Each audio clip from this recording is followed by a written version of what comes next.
The officer who was a division commander that night 10 years ago and knows well the horrors of that battle was then two-star General Martin Dempsey, now a four-star and chairman of the Joint Chiefs of Staff. On this Memorial Day weekend, as we prepare to wind down the war in Afghanistan, we went to the place he visits almost every weekend, Arlington National Cemetery. So there's a Yeats poem called Easter 1916. There's a couple of lines in the poem that always haunt me.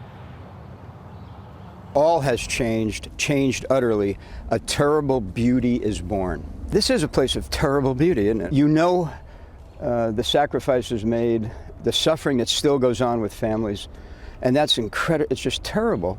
But there is something extraordinarily beautiful about this place, and that's what I think about. There certainly is. Yeah. What does this Memorial Day mean to you? You know, in a couple of weeks, we'll celebrate the 70th anniversary of the Normandy landing. 25,000 lost in one day. But what it reminds me of is that history will repeat itself on the issue of conflict. So the issues that are beginning to be resolved are not ending. We're going to have a challenge with extremism in the unsettled and ungoverned spaces that run from, Afghanistan to Nigeria for a very long time.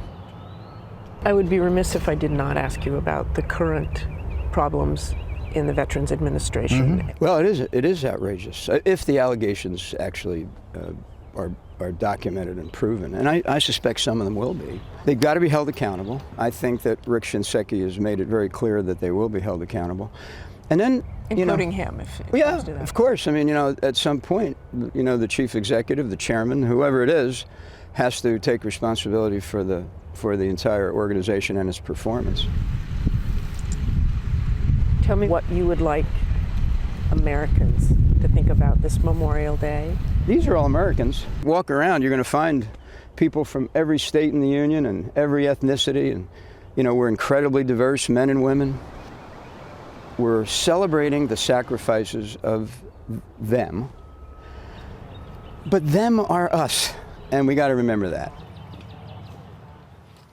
And now we honor again our fellow Americans who serve and sacrifice.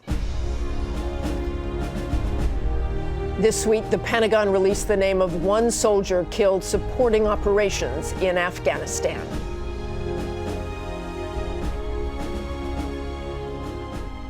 That's all for us today. Thanks for sharing part of your Sunday with us. Check out World News with David Muir tonight.